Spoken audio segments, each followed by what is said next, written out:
شاید مجھے نکال کے پچھتا رہے ہوں آپ، محفل میں اس خیال سے پھر آ گیا ہوں میں۔ خوش آمدید، میں ہوں آپ کا ہوسٹ ڈی ایم نعمان علی، اور آپ سن رہے ہیں میرا پروگرام میٹ وتھ جنس۔ آج کا واقعہ کراچی سے ارسال کرتے ہیں فضل داد صاحب۔ وہ بتاتے ہیں کہ ہم ایف ایم ریڈیو میں کوآرڈینیٹر کی حیثیت سے کام کیا کرتے تھے، تو رات بے رات گھر آمد ہوتی تھی۔ یہ ایک رات کا ذکر ہے کہ رات کے تیسرے پہر میں اپنی موٹر بائیک پر واپس آ رہا تھا۔ سڑک پر جگہ جگہ کتوں نے اپنا ایک ہجوم بنا رکھا تھا اور پورا علاقہ ان کے بھونکنے سے گونج رہا تھا۔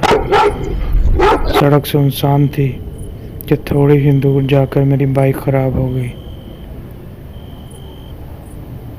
میں کسی مدد کی امید لیے وہیں کھڑا رہا کہ تھوڑی ہی دیر بعد مجھے پیچھے سے کسی کے چلنے کی آواز آئی۔ اب جب پیچھے موڑ کے دیکھا تو کیا دیکھتا ہوں کہ دو بچے ہیں جو دور سے چلتے ہوئے آ رہے ہیں۔ ان بچوں کو دیکھ کے میری آنکھیں دنگ رہ گئی، یا یوں کہنا زیادہ مناسب ہے کہ پھٹی کی پھٹی رہ گئی۔ بھلا رات کے اس پہر ان بچوں کا اس سنسان سڑک پر کیا کام؟ تھوڑی ہی دیر میں وہ بچے میرے عین سامنے آ کھڑے ہوئے اور مجھے اپنے ساتھ اپنے گھر چلنے کی دعوت دی۔ ان کی اس دعوت کو قبول کرنے کے سوا میرے پاس کوئی اور راستہ نہ تھا، کیونکہ اس سڑک سے میرا گھر دور، نہایت دور تھا، اور بغیر موٹر سائیکل کے میں اتنی دور نہیں جا سکتا۔ روڈ سنسان تھی، نہ کوئی ٹیکسی، نہ کوئی رکشہ، دور دور تک کسی چیز کی آمد کا گمان تک نہ تھا۔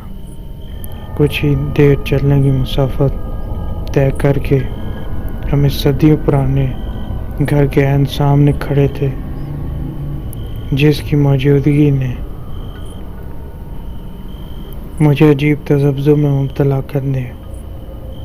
جگہ نہایت سنسان تھی، جنگل بیابان کی مانند معلوم ہوتی تھی۔ اب جب میں نے غور کیا تو معلوم ہوا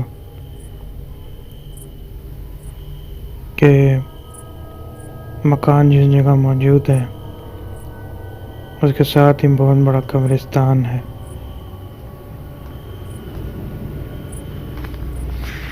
اب قبرستان میں موجود مکان میرے دل میں وسوسے اور ہزاروں قسم کے خدشات پیدا ہو گئے۔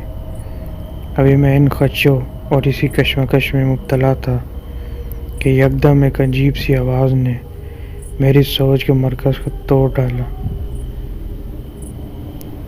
کیونکہ سامنے قبرستان تھا اور رات کا وقت تھا۔ مجھے دھیان آیا کہ اتنی رات کو یہ بچے یہاں کیا کر رہے ہیں۔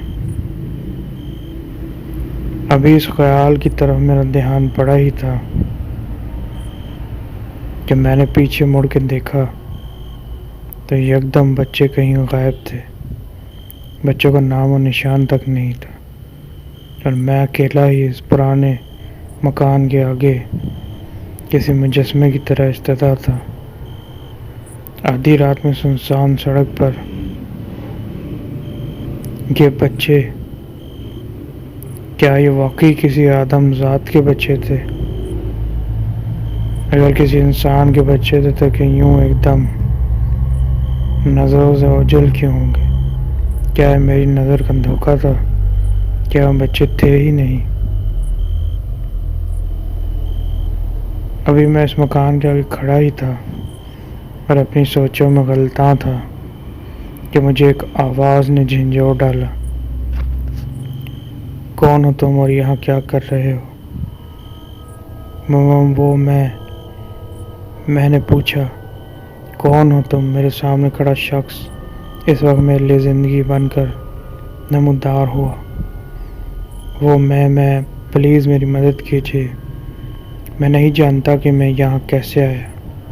کیا تم نہیں جانتے کہ تم یہاں کیسے آئے ہو؟ اس شخص نے مجھے مخاطب کیا۔ جی ہاں یاد ہے، وہ جو مین روڈ ہے اس پر میری بائک خراب ہو گئی۔ اب رات کا وقت ہے، نہ کوئی ٹیکسی نہ کوئی رکشا۔ اچانک میں کیا دیکھتا ہوں کہ پیچھے سے دو بچے ہیں جو سڑک کے بیچوں بیچ مجھے ملے، جہاں میری بائک خراب کھڑی تھی۔ انہوں نے مجھے کہا کہ یہاں چند قدم آگے اینین کے گھر کے سامنے ایک مکینک رہتا ہے جو میری مدد کر سکتا ہے۔ اسی بات پہ اعتبار کر کے میں ان بچوں کے ساتھ ساتھ اس مقام تک پہنچ گیا، لیکن وہ نہ جانے اب کہاں غائب ہو گئے ہیں۔ پلیز آپ ہی میری مدد کر لیجیے۔ اس شخص نے جواب دیا، کیا سچ میں تم ان دو بچوں کے ہمراہ یہاں آئے ہو؟ جی ہاں، میں بالکل سچ کہہ رہا ہوں، آپ میرا یقین کیجیے۔ اس شخص نے نہایت پریشانی کے عالم میں کہا، اگر تم وہ بچے یہاں اپنے سنگ لائے ہیں تو اس بات کا یقین کر لو کہ اب تمہارا بچ پانا مشکل ہی نہیں بلکہ ناممکن ہو چکا ہے۔ یہ کہہ کے اس شخص نے زور زور سے بلند آواز سے کہکا لگا کے ہنسنا شروع کر دیا، کیونکہ کچھ ہی عرصہ پہلے وہ مجھے بھی اپنے ساتھ یہاں لائے تھے۔ کیا مطلب؟ ابھی میں نے اتنا ہی کہا تھا کہ میرے دیکھتے ہی دیکھتے وہ شخص ہوا میں تحلیل ہو گیا اور چاروں طرف سے چیخ و پکار کی آوازیں آنے لگی۔ اور جب میں نے غور کیا تو معلوم ہو کہ یہ آوازیں مکان کے سامنے ہی موجود قبرستان کی طرف سے آ رہی ہیں۔ اب میرے رہے سہے اوطان بھی خطا ہو گئے۔ اب میں نے جو ہے وہ سر پٹ بھاگنا شروع کر دیا اور بھاگتے بھاگتے اپنے بائک کے قریب آیا اور اللہ کا نام لے کے بائک کو سٹارٹ کیا تو بائک پہلی کک میں ہی سٹارٹ ہو گئی۔ پھر تو میں جتنی جلدی بائک کو بھگا سکتا تھا میں نے فل سپیڈ سے بائک کو بھگایا اور پیچھے مڑ کے نہیں دیکھا۔ گھر آ کے اپنی بائک کھڑی کی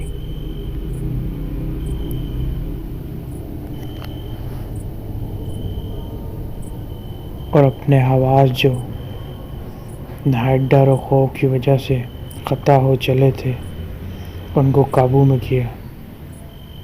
گھر آ کے پانی پیا اور خوف اور دہشت سے اللہ کے نام کا ورد کیا تو دل سے ڈر و خوف کچھ کم ہو۔